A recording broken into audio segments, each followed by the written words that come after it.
Are any of you guys photographers? This trip I made an effort to take out the camera for photos as well as videos. Sort of like picking up a new hobby. We took a few days to explore the 395 without an itinerary. Why don't you join us and see where we ended up?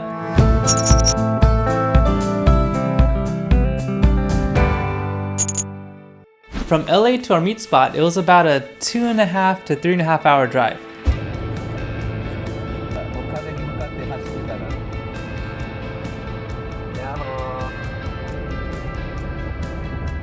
So as much as we love exploring the backcountry off-road, part of the journey is reaching the destination on paved roads.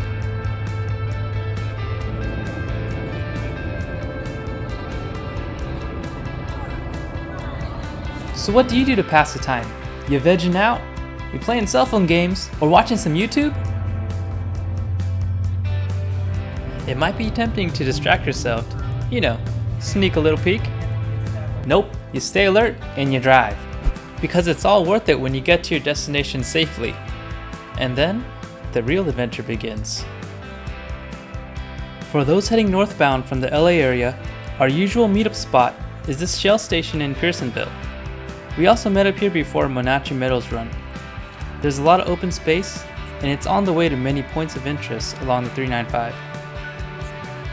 Speaking of points of interest, Fossil Falls was probably less than 10 minutes away, and we had some time to kill, because there was one more member of the group expected to show in the area.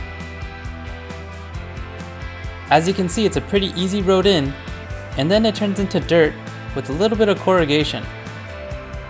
Nothing hard, bring your sedans.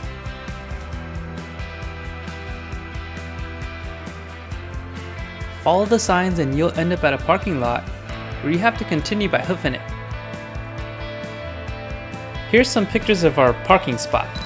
Interesting, huh? The parking spot.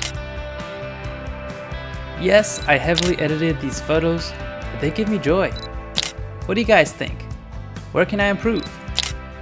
Let me know in the comments. Follow the trail and you'll end up somewhere nice. Stray from the trail and you'll probably also end up somewhere nice, just not the falls. There's even a check-in booth to record your visit. Can you guess why the rock is so dark here? I'm not going to tell you right now. I'm just going to leave you hanging. But you'll find out soon. The walk into Fossil Falls from the parking lot is easy and short. Just a short hike away and you'll be at the falls. Falls like waterfalls, but without the water. Here's an abridged history of Fossil Falls. Volcanoes, ice age, ice melts, lakes, river, water dries out.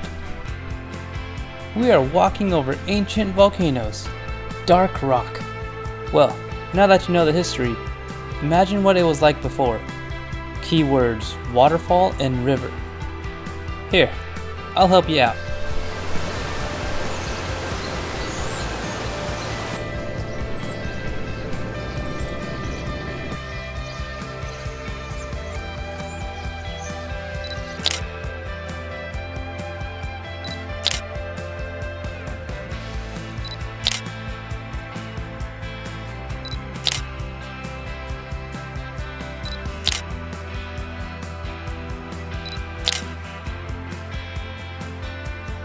I had to edit the sky quite a bit because it was looking so doomsday gloom from all the California wildfires.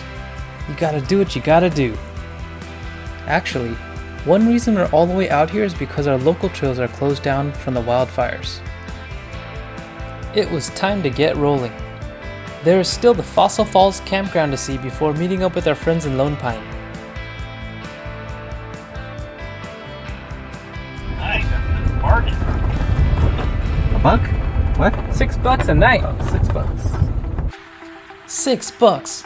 What a bargain. I guess it depends on what the campsite looks like. Remember, even if you're in the middle of nowhere, you still have to follow fire restrictions. So regardless if there's a fire ring or not, this trip, no fires. What do you guys think? Kinda reminds me of Yellow Post 34 Big Bear. Bear essentials, but no bears out here in the desert. These types of campsites don't come with shade, so it gets me thinking. If we're gonna do more desert trips, it might be a good idea to get an awning. Back on the corrugation, pavement, and then into Lone Pine, where friends are waiting for us. Meet Peter, Rose, and their pups. Hello, good. Oh my gosh. Now with the third vehicle in convoy, back to pavement, dirt, in the Alabama hills. If you find yourself passing the little town of Lone Pine on the way into Mammoth or Bishop, might as well drop a visit into Alabama Hills. It's so close to town and the desert scenery is amazing. There are many points of interest where you can just park and take a break from the day. We whipped out some magic and heated up Costco chimichangas and White Castle burgers. If you're new to backcountry camping or off-roading, make the drive and come see Alabama Hills. The scenery is far out, yet town is close enough in case of emergencies or if you need to resupply.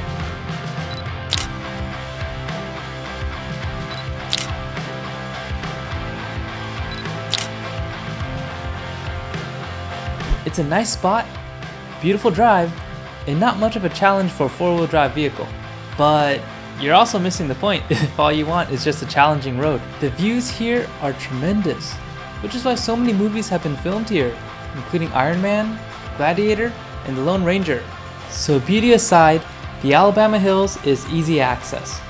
And that could be a pro and a con as mentioned in other videos. This means the hills get pretty crowded, more of a tourist spot and less of a getaway. Maybe we'll come back some other time of the year when it's too cold for most people. Yeah, we'll probably be back. It's autumn and we were in the mood to see some dying leaves. We drove through Bishop towards Lake Sabrina and watched for signs into North Lake.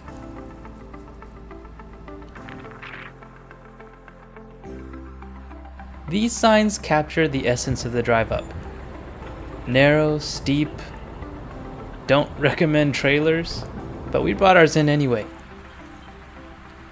I wanted to take some photos of the fall foliage, but ended up seeing a bunch of other people taking photos of the foliage. Also, this is a special spot for our friends Peter and Rose, where they announced the newest member of their pack. It's a girl.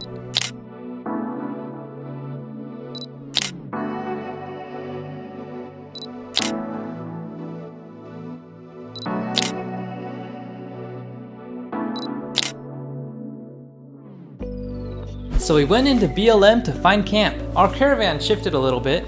Hui joined us in his GX, and John joined us in his MDX. And Peter, well, he had some plans in the city. We settled for camp at the trailhead of Coyote Flats. And later that evening, we shared a crazy meal, some epic stories, drank a little bit, and then turned in for the night. A Costco meal, a desert morning. We shared another meal and quickly packed up because majority vote. We're heading up Coyote Flats.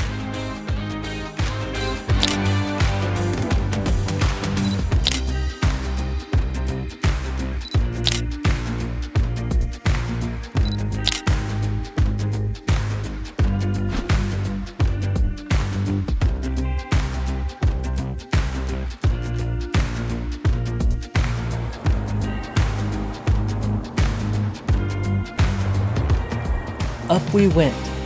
The GX, Passport, LC, and MDX, all onto the trail.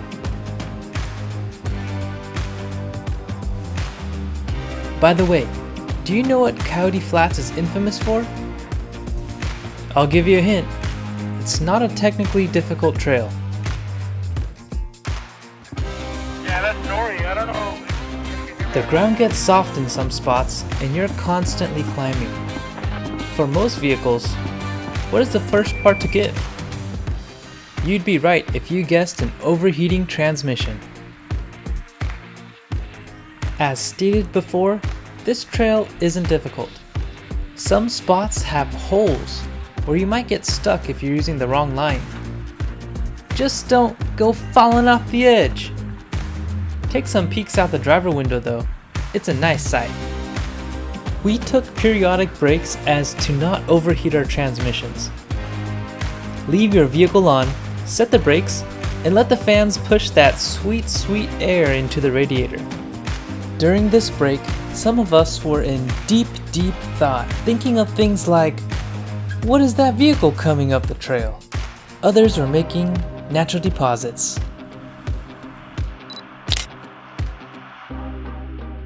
Sightseeing vehicles was quite fun. In sights we saw, coming up the trail we saw a nice clean white top CJ. Until it got closer, and how wrong were we? It was actually a super clean Bronco with only 57,000 miles on it. Talk about rare.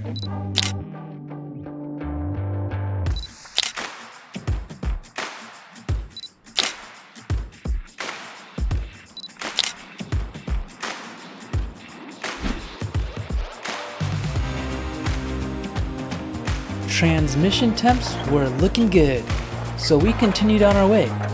You'll run into some small man-made fire pits and interesting terrain. Nothing too challenging though.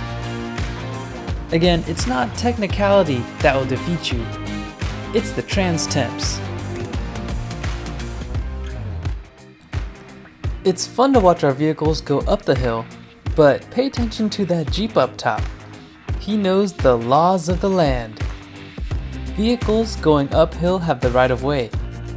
Keep this in mind as it'll cause us some problems later.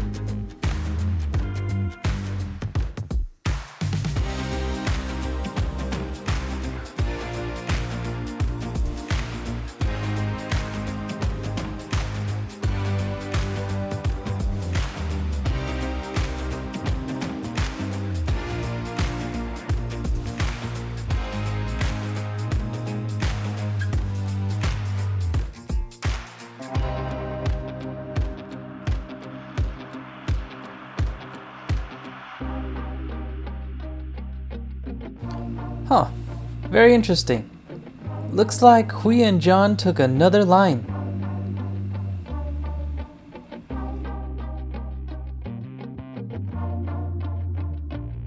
You want to know what the vehicles want after this climb? Another break. During our little break, Hui found his calling. It was to call. Or his calling found him. There's a pretty strong echo coming back from the mountains. You know there's people everywhere going, shut the fuck up.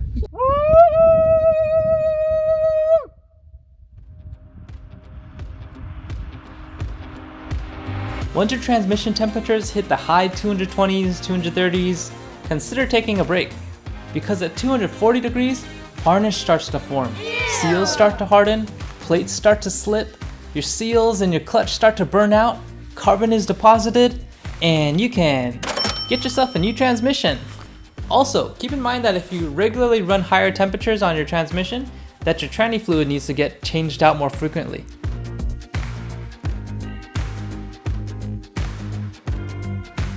And then it finally happened. The MDX is awesome. It's fully loaded, but with gear comes weight. And the transmission was getting hot, hot, hot. Hui offered with his GX to help relieve some of the burden. But to do that, he's gonna have to get a little bit closer to the GX. Hui, you gonna back it up? Shortly, the temps dropped low enough for the MDX to get close to the GX for the pull.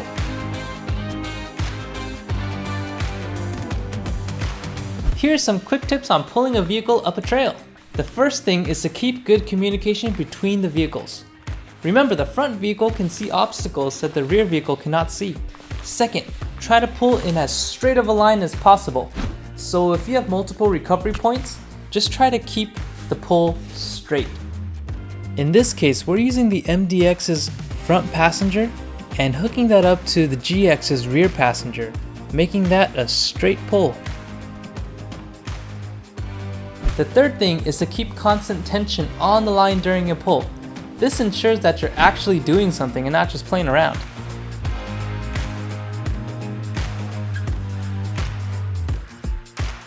For the fourth tip, the rear vehicle should keep a light throttle, and you always want to warn the front vehicle before you hit your brakes. And the fifth tip is for the front driver to remember capability. Take a line where you know that both your vehicle and the vehicle behind you can both handle. We did this for a while and almost reached the Coyote Flats, but decided it was time to head back down. Transmission temperatures were still pretty high. It wasn't worth the vehicle damage, and there is still more to see on this trip. And there's still a lot more for you to see on this trip as well. Explore more with us on our adventures along the 395. We found trouble. How the hell did John get here? And what happened to the passport? Subscribe and hit that notification bell so you know when part 2 is out. If you like my photos, find me on Instagram. We'll see you in the next one.